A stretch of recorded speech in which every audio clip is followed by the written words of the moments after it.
The Philippines is still primarily an agricultural country despite the plan to make it an industrialized economy by 2000. Most citizens still live in rural areas and support themselves through agriculture.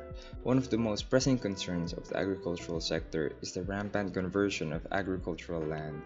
In 1993, the nation was losing irrigated rice lands at a rate of 2,300 hectares per year. Small landholders find it more profitable to sell their land to developers in exchange for cash. With all these pressing concerns over the years, the Harmonized National Research and Development Agenda has made its way to improve our country as well as NEBRA, with ways to improve various sectors in our country, including agriculture. Organizations have made applications like Rice Crop Manager to be used by the agency's extension workers who reach out to the farmers nationwide. But due to the slow internet connection in the Philippines, the application right now is no use for farmers. More apps like AgriDoc came about to keep records on expenses and activities. It also helps farmers to view their farm area through Google Maps. As of now, 604 farmers are using the offline application. Another application called the Leaf Color Chart indicating which recommendations on how much nitrogen fertilizer should be applied based on the color of the leaf. Scientists from IRRI plan to use text messages to deliver precise management advice and fertilizer recommendations to local farmers by IVR or interactive voice response. And solar-powered irrigation systems.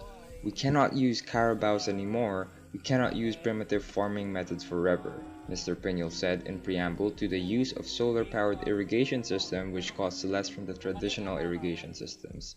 In terms of smaller-scale technology, the DA also began to use of drones which were intended to be used in vegetable farms to spray fertilizers and pesticides on a strawberry farm.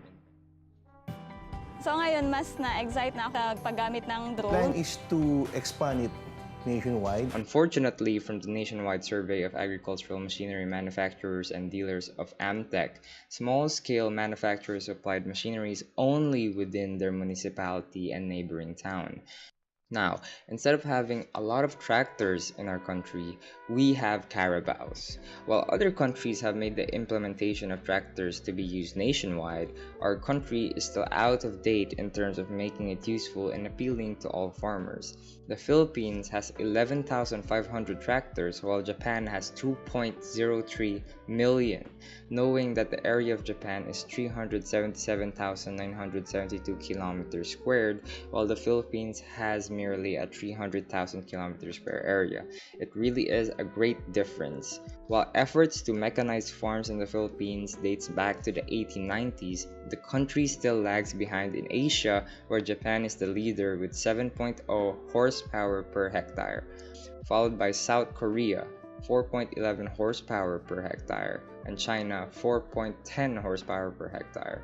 The Philippines level is 1.02 horsepower per hectare and can be grouped with Vietnam, who has 1.56.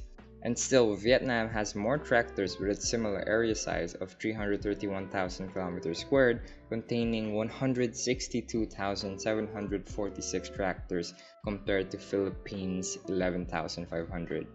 While the Philippines does have tractor manufacturers like Kubota Philippines Incorporated and Kalata Corporation, the industry has a long way to go to beat its neighboring countries. Now, showing what other countries have, let's take a look at some of our neighboring countries and their technology and agriculture. Farming is not profitable in the Philippines due to the low farm mechanization level. When the machines are given to the farmers, they are not sensitized of their intended use and they don't see it as a long-term benefit when used in their own organized and structured smallhold farming. This is a big deal as most farms around in the Philippines are small holding. Individual farmers will struggle to mechanize on their own as it will displace them from traditional farm labor and also lack money to do so. Farm machines are costly, but there should be ways to allow small farmers to adopt the mechanization. With that being said, here are the pros and cons of agricultural mechanization.